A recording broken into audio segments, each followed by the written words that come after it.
Welcome to City of Keene in Focus. Thanks so much for listening.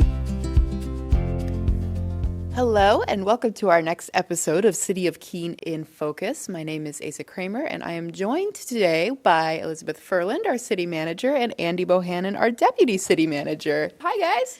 Hey, Asa. How are you? Pretty good. It's Monday. It is Monday, and it's the afternoon. Today has gone by very quickly. Today has been flying by. Isn't that funny how that happens? Yeah, I guess just busy, so it keeps your mind off the clock, that's for sure. That's right. Last Thursday was a really long meeting. It was a really long meeting. It was. A lot on the agenda. We had a lot of people interested as well in the audience, so I think that they were good about making sure we got through to the end of the agenda, and we know we had some really big items at the end of the night, and you could just see people were getting tired. It's hard when it gets that late, but I was very happy at the end of the night that they voted in the airport solar project, the financing for that, because that was a big project on the agenda. We've been I talked a little bit about this on a past episode, trying to determine what the right ownership structure was for that project. And, I found out something, Asa. So on Thursday's meeting, I had said, if you move forward with this will be one of the largest municipally owned solar farms in New Hampshire. I found out it will be. Wow, yeah, really cool. Yeah, I got an email from Revision, so that is Very kind of nice. cool. Yeah, so it's a really big deal. It's a great opportunity for the community. It has obviously the environmental benefits, but financially, just the savings and revenue that will be generated from that project is huge. And we spent a lot of time looking at it from all different angles. We had an independent third party do an evaluation of it, and it's still millions of dollars at the end of the 25-year term. So I was excited for that to move forward. The council did vote to go ahead and bond the funds that we need, just over $14 million to build this 5-megawatt solar farm at the city's airport on property that wouldn't otherwise be developable. And so it's kind of a win-win. They also authorized me to be able to go ahead and execute the contracts, which is good because I was worried. It was getting late in the night and we're on a short timeline for this project if we want to try to take advantage of the federal tax incentive that's available right now. We really have to be under contract and have 5% of the project purchased, the materials to build the solar farm, before the end of December to get safe harboring protection so that we can get that money back. And that's huge. It's a reimbursement of over $3 million. And so it's a big deal. So right now we're going through the contracts with Revision. Our city attorney took some time to look through those on Friday. We have a few more questions. So I'm hoping by the end of this week we'll be able to finalize those contracts and get the deposit going so that we can move this project forward. So long night, but it was productive. They made it all the way to the end of the evening. Everybody stuck with it, and they voted for that project, which was awesome. So today we do have Andy Bohannon here with us because one of the things we've talked about in the past is with his position, he's been doing a lot of work with the team, our leadership team at the department head level, and preparing some training opportunities for supervisors at all levels of the organization, because we spend a lot of time focused on recruitment, but we really also need to spend just as much, if not more, time on retention and making sure that we're providing pathways for the employees in our organization to be able to move up and stay engaged here. And so Andy's been doing a great job. He's brought in some really great talent to provide some informative sessions, and it's gotten really good feedback from the people in the organization. So I'm excited that you could join us today, Andy. Happy to be here. Yeah, so I don't want to steal all your thunder. So want to talk a little bit about the work that you've been doing? Certainly. Last October, we created a survey just to kind of get a pulse of the organization to find out what the needs would be of what areas could we grow in across the organization and what areas people wanted to see some personal growth, as well as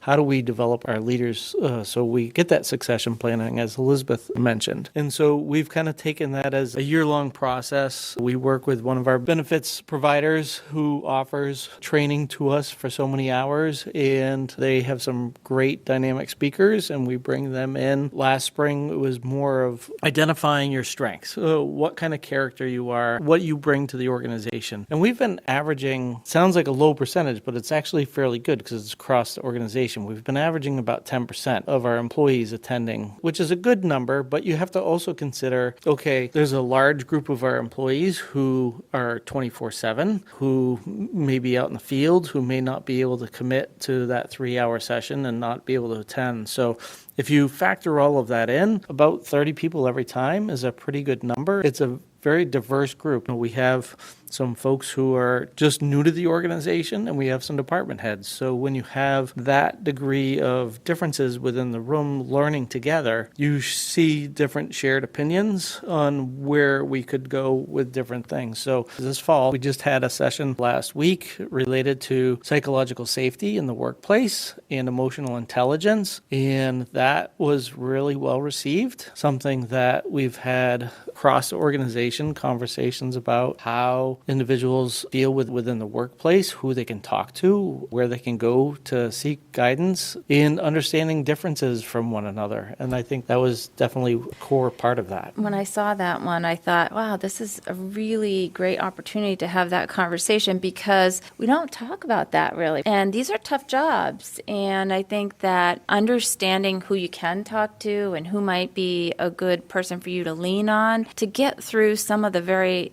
difficult times. Sometimes it's coming to work and feeling like you're part of this bigger effort. And so I thought that was great. Well, a lot of folks understand, too, that we have a job to do. And certainly, being the city, we have a lot of different operations. And some of them see some really difficult things, which is unfortunate, but that's part of the job. And how do we work with our employee base to be able to process that and be able to come back to work the next day and have some place where they can share those thoughts and decompress and have that safe space to be able to be, okay, yep, I'm having this conversation with my supervisor or whoever that might be, and I know that it's a safe place to do that, and there's going to be no repercussions, is something that we really need to continue to work on. That's wonderful. And I do think that if employees, if they feel like they're part of this bigger organization and that they're supported, they'll be more productive. I mean, if you think about it, we're all human. We want to be part of the bigger effort, and we want to feel safe and secure in having those types of conversations. And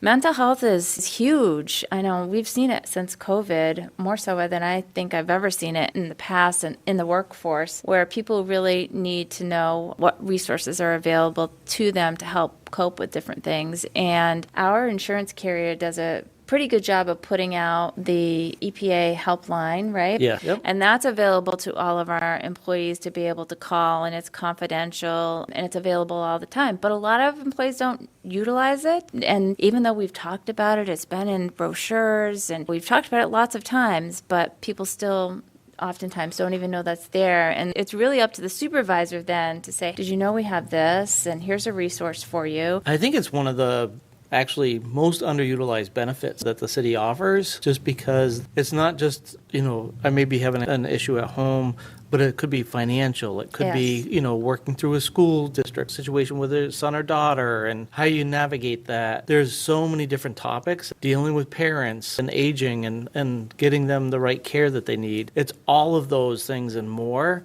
And it's just really a great resource that we can provide our employees.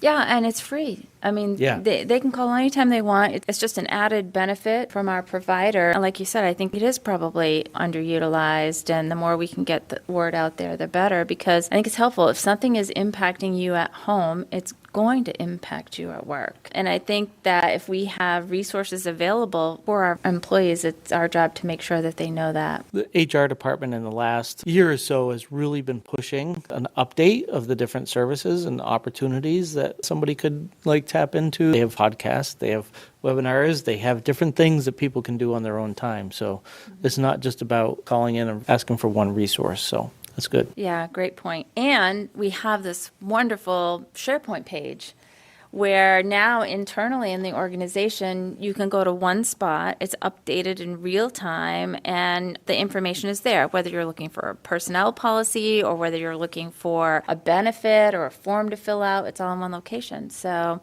that was an exciting changeover for us this year. So what else would you like to tell us about the work that you've been doing? This next session is going to be talking about strengths and identifying an individual's strength. And when you do that, you begin to say, okay, these are areas that I can contribute to the organization in a much better way. And so if I do that, then it helps the supervisor say, okay, we've identified this person over here who's really good at this. How can we complement them with other team members to really lift them up? So if they have an area that they need work on, this individual over here, that's their strength.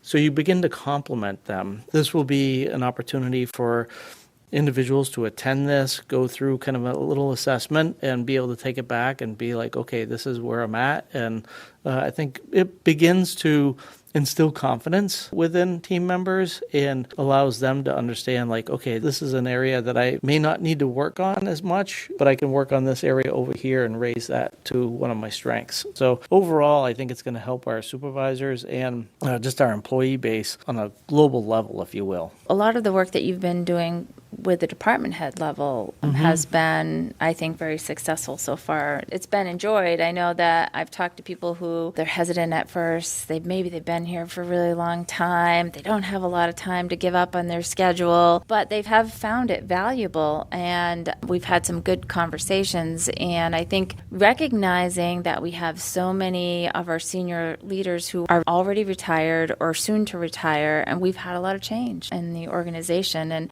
finding ways to make sure that we're breaking down silos and working together as one united team. I think the work that you're doing there is excellent. Could talk a little bit more about what you have set up for the next several months? Sure. So we have worked with Nick Malonis, who is a consultant that we've been familiar with for quite a while, related to his work at Primex, and then he retired and does this work on the side. But he continues to work with larger organizations and identified Keene as a place that he would want to kind of work with because he knows quite a few of us. Nick has started the process of helping senior staff identify our culture, our actions, our values, where can we begin to shift and break some of those silos down. And we did a little bit of work last winter related to this, and this is kind of a continuation. But this year, rather than like a 2-day focus, this is going to be a 10-day focus over a course of 6 months. So staff will be attending the sessions and then getting some homework and getting some thoughts that they need to think about for the next time and begin to work with one another. And I think one of the things that most people enjoy about these sessions is like we're talking with individuals outside of our Monday morning department head meeting on a different level and kind of deeper into the conversation that we don't necessarily get to have on a daily basis. And last year was probably a little too infrequent, but this year is going to be like really front loaded in September, October, which I know is really difficult for a lot of folks, but it's necessary. And if you don't take the time to invest in this, you'll understand really quickly that you missed the boat. And this is something that you need to kind of always continuously work on. And I think those individuals who are attending are seeing that process happen, and I'm seeing a lot more conversation across the organization, and that's something that is important. Yeah, I agree. I mean, we've gotten so used to going to the trainings that are relevant for the position that you have, right? Going for something very specific in your field. But this is really a bigger picture. This is how do we work together as an organization? And I know that this effort had been undertaken several years ago, but again, it's with so many people retiring and new faces at the table, I think it's a good time to have these conversations and find ways to work together and support one another. And certainly the time frame that you've been here, you've had a lot of retirements. It's not necessarily people leaving the organization because most people stay with the city for a very long time. Right. And so we're just losing that knowledge gap, and being able to convene and share that and grow together, I think has been really invaluable. Yeah, me too. Anything else you want to talk about this afternoon?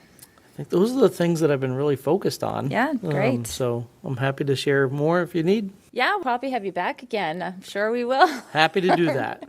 All right. Thanks, Andy. You're welcome. Well, cool. It sounds like there's been a lot happening that Andy's been working on. That's great. Yeah, it has been great. Having him in this role really has been a positive move. And I think as we continue these training opportunities throughout the organization, it will only make us stronger. So back to the council meeting last week, just a few more items to talk about. It was a long meeting. I'm not going to talk about them all, but one item that's gotten kicked around the committees a couple of times is the sale of city property at 100 Church Street. Going back for a third time. Going back for a third time. It was funny. I don't know, Asa, if you could hear in the other room, but when they were talking about sending it back to committee, it had already been to FOP committee and it came out with a recommendation to sell it. Then it got referred back to MSFI and went through there and came back with a recommendation to sell it. And so then they were talking about going back to committee again, and Councillor Bosley, who sits on the end near me, I leaned over and said, it should go to PLD. It's gone everywhere else. But no, it's going back to MSFI. So it was referred back, and it'll be back on the MSFI meeting. And that next meeting is on September 24th. The sense that I get from the council is that they're not opposed to selling it. They just want to make sure they've taken as much time as they need.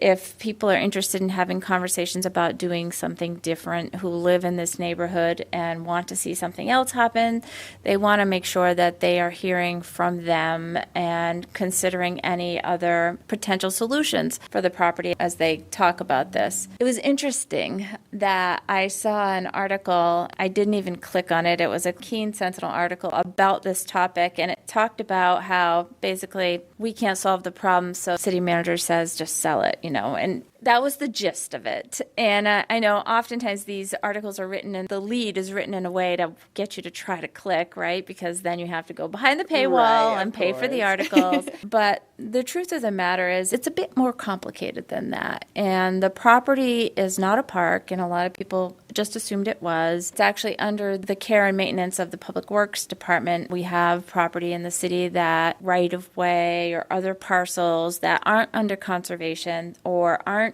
park property, but they are city maintained. That is where this piece of property falls. They still do a good job maintaining it. It's got beautiful flowers, and we even heard from at one of the meetings someone who lives around there that maintains those flowers in the little median strip between the sidewalk and the road, and that wouldn't change. That's not the property being considered for transfer, but that little patch of grass right there has become problematic for behavior issues. So this is really late night behavior often. And the neighbors who live right there and overlook that strip of grass have talked about concerns related to behavior. And the police department visit the property a number of times a night, when they can. They're obviously very busy, but there's a couple of options. There's a berm that is located there, and I'm not sure why it was created, but there's been conversation about removing that berm to make it more visible. There's been conversation about putting up fencing between that apartment building and that green strip, and then there's been talk about lighting, and all those things would definitely improve the safety of the area and what it might be used for if that's what the council decides that they want to do. It's not in the budget. It's not in the capital plan. There are no current plans to do any of that. So it would have to be something that would be put into probably the capital plan or the operating budget for next year for it to happen. And I can tell you that in another area that is in a similar situation, we did go ahead and put up the fence, and it actually didn't change the behavior. So the question really comes down to,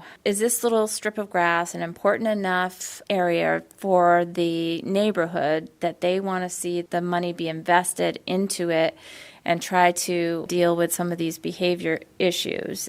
Or are there other places that are in the same general vicinity that we are already doing that, like the Pat Russell Park? That decision is only something that the council can answer, because they're going to make the decision about the budget, and they're going to make the decision about the policies related to it. And so that's why they're taking all this time to really understand the pros and cons of selling it versus what other options there might be. And then ultimately they got to vote and decide, what is the best decision. And we will just provide the information to help them make that decision. I don't think it's going to go back for a fourth time. No, though. So hopefully they'll be ready after this one. Third time's the charm. Yeah. And so the other thing that was referred to committee is the bike lane rules. And I know that is going to be a topic for conversation at the next MSFI meeting. So at the last meeting, a draft ordinance was put forward with some proposed rules. It got referred to the council, then gets referred back. I know that Councilor Greenwald, as chair of the committee, he really is interested in hearing about how we will communicate the rules and what sort of tools we will use to educate the public once the downtown project is built and the bike lanes are in place.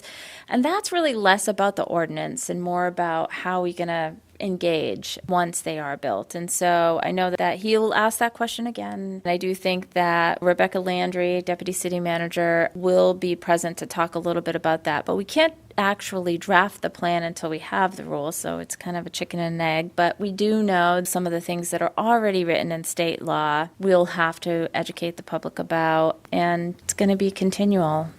I think there'll be a lot of effort around that. That's really, I think, what they want to hear right now. And then, of course, deciding if there's some sort of speed limit. That's been the big debate. Is there a speed limit? What's the speed limit? What's the right speed limit? What's slow enough to be safe, but not too slow that your bike is wobbling, so it's like this delicate balance that they're trying to reach. And I know there's been some saying 8 miles per hour and some saying 10 miles per hour. I don't know what the right number is going to be, but that is what they'll spend a little bit of time talking about also. And then just having a realistic expectation about how that will be enforced, because no, you're not going to see police officers out there with a radar gun taking radar on bicycles, but you will see police officers out there. We have one part-time officer that comes back each year in the downtown. That's all he does is he rides his bike up and downtown and up and down the trails, and he walks in the downtown area. What they will be looking for is bikes that are not controlled and that are clearly creating an issue. And for that, they won't need a radar. It'll be more of a judgment call. And they will have to be out there. He's going to have to be out there having these types of conversations until people get used to what exactly is expected of riders in the downtown. So that'll be a good conversation. And then there is also the monthly update for the downtown project. In talking with Councilor Greenwald this morning, he wanted to hear at this next MSFI an update from George Downing, our downtown ombudsman, as to what he's been up to. And so we'll be reporting that out as well as letting the council know the timeline for the downtown project bid, which right now it's planned to go out this month and then be back probably in November. So it needs to be out for about 6 weeks, I think. Lots of good things coming up. The other thing that got some attention at the council meeting on Thursday was the host community agreement with Revo Casino. And so what this does is the council did vote. It was a close vote, though. It was one of at least 2 7-8 votes that night. There were a few close votes. Yeah. And the vote was to authorize the city manager to execute a standard host agreement with Revo Casino. And what that means is right now, if you're a nonprofit and you sign up with Revo Casino, they will cut you a check. So you sign up for a week or a number of days, and I think it's 35% of their profits for that period of time goes to then the nonprofit that is signed up for that allotted time frame. So last year the law changed and the host communities can also sign up. And I think the last I heard, only one community had taken advantage of it. I don't know that a lot of communities are really that aware that this exists, and there aren't a lot of communities with casinos. So I don't think it's been something that's talked about a lot. But the law changed last year, and there was a recent WMUR article that a couple of city councilors saw and asked me to look into how would we be able to take advantage of that. And so that's really what this is all about. It was follow-up to their question, and It was a close vote. I understand why. I mean, there were counselors who were concerned about public perception. The casino right now just recently got a variance to be able to relocate in a different part of the city, and they're going to be going through their planning board process. And so we had a couple of counselors concerned about just perception related to that. And then we had, other counselors saying they are required to do this. This is a law, and this law was created to provide some financial relief to the communities who host these casinos. And so therefore, why wouldn't we accept the money? And so that debate went on for a little bit until the vote, but they did vote to move it forward. So I will be executing an agreement with Revo Casino to take advantage of this in December. And, I'm not expecting it to solve any budget crisis. It's probably going to be between 16 and 20,000 if you take a look at what the other nonprofits are getting, but every little bit helps. And that will be something we'll need to talk about at FOP as to what to do with the money once it's collected. Are there restrictions around how a host community can use that money? No, there are no restrictions on use of the money. So it could be really used for anything as part of the general fund. And I think at least one counselor is proposing we use it for additional sidewalk maintenance. Since we now have that asphalt paver, it was something that we did in our neighborhoods this year, and it was really appreciated. And I think that there'll be a pitch for that. But there could be a pitch for a variety of things. Sure. So we'll have to see what the council decides they want to do with those funds. And I'm not going to bring that to them until after we know exactly how much money it is, because then we can do the vote to accept and expend it at the same time. That makes sense. The other thing that happened is the council took a vote to approve a resolution on the master plan. So that's been a couple-year project. The vote just means that the council endorses the master plan. It still needs to be adopted by the planning board, which is coming up later this month. But it was nice that they recognized the community development department, the committee that's been working on this. There's been a combination of people from both the public and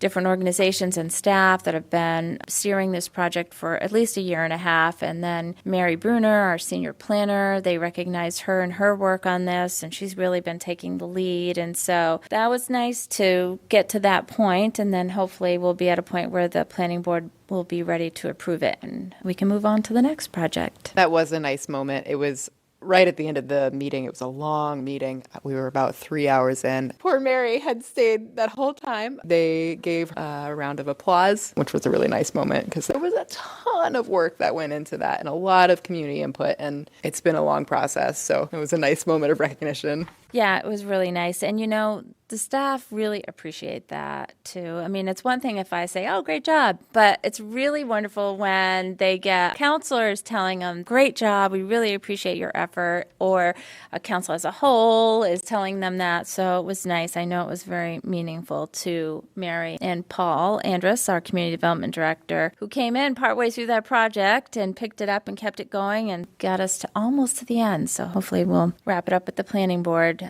I think those are the major things I want to talk about. It was such a long meeting, but I just want to talk about briefly what's coming up. So we talked about a few items on the MSFI agenda coming up for September 24th. The 100 Church Street property sale will be on the agenda. The downtown project update will be on the agenda. The bike lane rules will be on the agenda. And then the amended layout of public right-of-way known as Grove Street and relating to a deed for land removed from the right-of-way. And what this is about is a very small sliver of property that is city right-of-way right now, and we don't need all of it.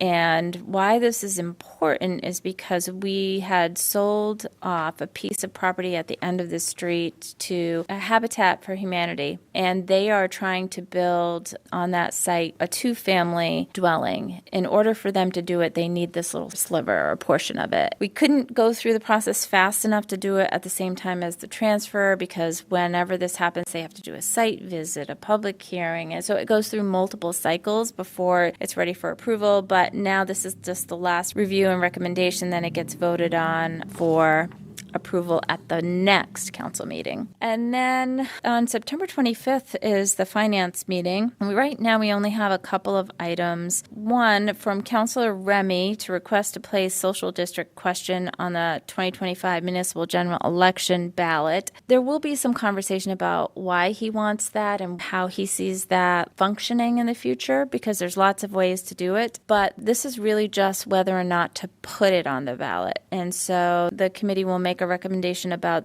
that, and then it'll go back to the full council, and it'll be just under the deadline to get it on the ballot. And then the community will vote on it, and if the community decides they want to have a social district in Keene, then the council will be back to talk about the rules for a social district and how that might work. The other thing that people might be interested in is the outside review process. So as part of the budget, we have outside agencies, and basically they are nonprofits that are affiliated with the city that are providing services that the city might otherwise need to provide if they weren't providing it. So things like the community kitchen or the bus service, things that human services might have to pay for or provide if this organization was not there. That is really the main rule when it comes to reviewing these types of applications. It's not for just every nonprofit. Although during the 8 years that I've been here, there have been a couple of new ones that have come on and one that has fallen off because they are not in existence anymore. But the list stays pretty much the same year after year. But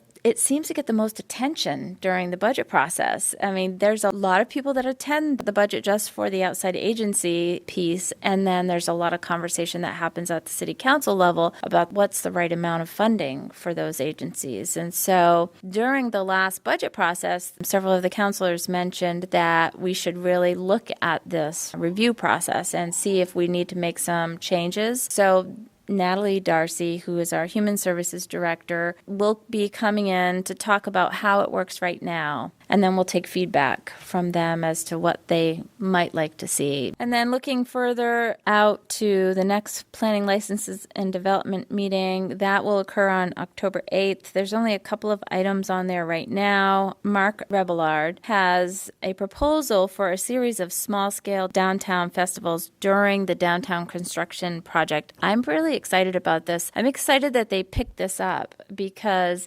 everybody talks about the importance of festivals in the downtown to our local economy and making sure that people are still coming downtown while we're doing construction. And so the downtown group is picking this up and running with it. So I think that's great. And then we do have an update on a Verizon cell tower on city property located on Arch Street. That will be coming in. One of the issues that we know is in Keene, there's a lack of Verizon cell service, and this tower would provide cell service from that portion of town all the way over to the Monadnock Marketplace. And so this has already been approved by the city council for the city manager to be able to execute the contract, but we wanted to just come in with an update now that we've got the final design and to be able to give an update so the council can ask any questions that they may have before we execute the documents.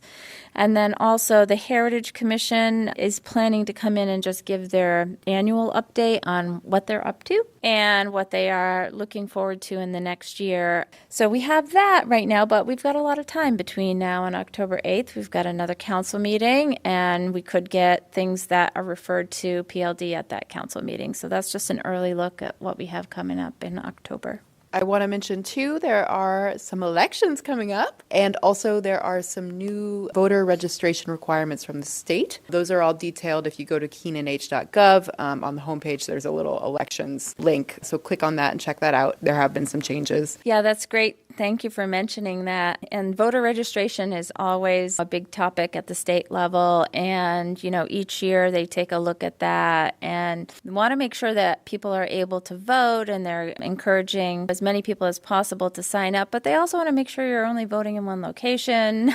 So there's some forms on there that you're signing that, that are criminal misdemeanors if you misrepresent your information. But right now they're doing a big push to try to get everybody signed up ahead of the election. And it's really important because for the city of Keene, it's every 2 years, and the next cycle is the bigger cycle typically. And so, trying to get everyone to come out this year will be important. Is there anything else that you want to talk about today? I think that's it. It was a lot. It was a long council meeting, and we've got a lot still coming up on the committees and making good progress. Great. I'm just going to, it's tradition now at this point, I'm going to tell everyone to go to keenanh.gov/jobs and check out the openings there. If there's nothing else, then I think we will wrap up for today. Thanks so much for tuning in, and we will see you next time.